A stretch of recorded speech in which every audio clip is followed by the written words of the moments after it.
nakikinig sa Target On Air. Target On Air. Nakabalik ko tayo mga kaibigan na dito po sa iniwang paksa natin.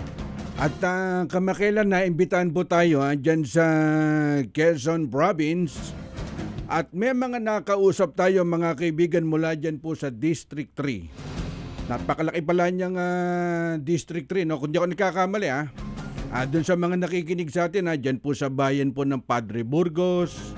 Dyan, ito tong Unisa napasyalan na po namin to lalo na tong bayan po ng Pitogo At kung di ako nagkakamali, nasa 11 municipality dyan sa Quezon Province yung 3rd District Hindi ako sigurado kung 11 kasi napakalaki po ng Quezon Province. Sa kagandahan, walang lumaban kay Governor Dr. Helen Tan. Sa madalit salita, maganda po yung pinakita ni Governor Dr. Helen Tan. Balik tayo dito po sa 3rd District ng Quezon Province. Parang super big event na derby ang magaganap dito po sa ikatlong distrito po ng Quezon Province. Dahil nabasa po namin at may nagkwento na rin sa atin dyan sa Quezon Province, mukhang matindi na po yung nagiging away ni General Luna Quezon Mayor Matt Erwin Florido. Kumbaga kulay pula si Mayor sa madaling salita, sa meron. Pagdating naman kay Congressman Reynan Arrogancia, abay kulay asul si Congressman. Sa madaling salita, sa wala si Congressman. Bakit po yun ganun po pagkakaintindi po natin? Kaliwat kanan nagbabatuhan po sila ng putik Okay sana kung putik lang baka sa susunod graba. Abay masakit na yon, di ba? Kasi sinundan po namin yung social media nung tigkabilang panig. Talagang ayaw po nilang magpaawat. Sa madalit salita, kumbaga nagkakapersonalan na. May mga pagkakataon na tinatawag na, hindi yan si Mayor, kamukha yan ni Roderick Paulate. Natural, didepensa po yung mamamayan po, kumbaga yung taga-suporta po ni Mayor Matt, nasasabihin na, teka, wala pong personalan. Hindi po biometro o sukatan po sa paglilingkod po sa bayan. Yung interest po, kumbaga personal na winawasak si Mayor. Abay sabi naman ng kampo ni Mayor na, teka, ipaliwanag nyo sa nanggaling yung pondo doon sa Pasalubong Center.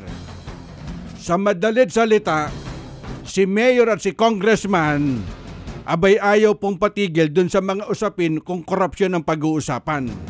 Kaya nga may mga pagkakataon naghamon na ito si Mayor Matt Florido na kung meron daw po dapat sumagot, yung tanggapan daw po ng Public Works, ang tanggapan ni Congressman Reynan Arrogancia tungkol po dun sa 20 million na pinondohan dyan sa Phase 2 nung last 2023 doon po sa billboard kung di ako nagkakamali mantakin nyo, milyon ang pinag-uusapan Pero nagsagawa po ng survey dyan sa District 3 napakalaki ng bentahe ni incumbent Congressman Reynan Arrogancia.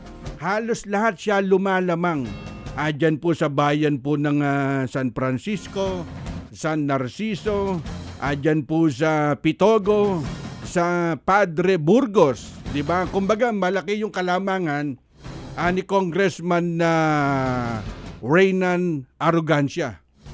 Kung magsasagawa po ng eleksyon kaagad, malaking bentahe.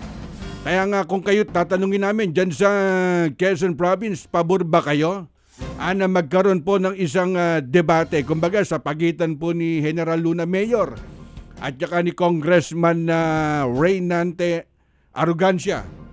Kumbaga one-on-one, sagutin po nila yung pinupukol sa tigkabilang panig. Kasi itong si Mayor, kumbaga fighter, handa po siyang humarap. Lahat daw po ng issue, dokumento ilatag, sasagutin niya in pronto. Mukhang hindi pa sumasagot dun sa tugon si Congressman sabi ni isang taga Quezon Province, baka hindi mo alam Karik, bubulong ko sa'yo. Yung huling ng lait kay Mayor Matt, natalo ng 2 beses. Ibig sabihin may ipinapahiwatig ka kay Congressman. Hayaan po natin ang taong bayan dyan sa Quezon Province ang humatol kung sino ang pipiliin po nila, di ba? Kahit na anong gawing ingay po niya sa social media, may mga nakatagong troll para atakihin si congressman, atakihin si mayor. Kumbaga hindi po magiging sukatan niya sa darating na eleksyon. Hayaan po natin ang taong bayan dyan sa Quezon ang mamili. Kumbaga maging sukatan. Ano ba yung magiging biometro nila? Ay yung serbisyong ipakikita nila dyan sa 3rd District ng Quezon, ha? Mukhang hindi maawat yung away nila dyan, ha? Ba't hindi na lang gawin nyo magsagawa po kayo ng one-on-one debate? Kumbaga ilatag mo yung dokumento na ipinupukol sa'yo dun sa korupsyon. Sa kabilang panig naman, lumobo at yumaman. Ito daw isang kampo, di ba? Kaya kung babasahin mo, minsan para bang wala bang iba? Pwede nyo bang pag-usapan yung interest ng mamamayan? Yung interest ng taong bayan? Paano nyo mapapaunlad yung farm to market road? Napakaswerte nyo. May isang governor, Dr. Helen Tan, na kahit sa kasuluk-sulukan ng Quezon Province, dyan sa General Luna, dyan sa Mulanay, dyan sa San Francisco, Buena Vista, buong Quezon Province, nabibigyan kayo ng tulong, di ba? Ano ba pinagtatalunan nyo dito sa 3rd District ng Quezon, di ba?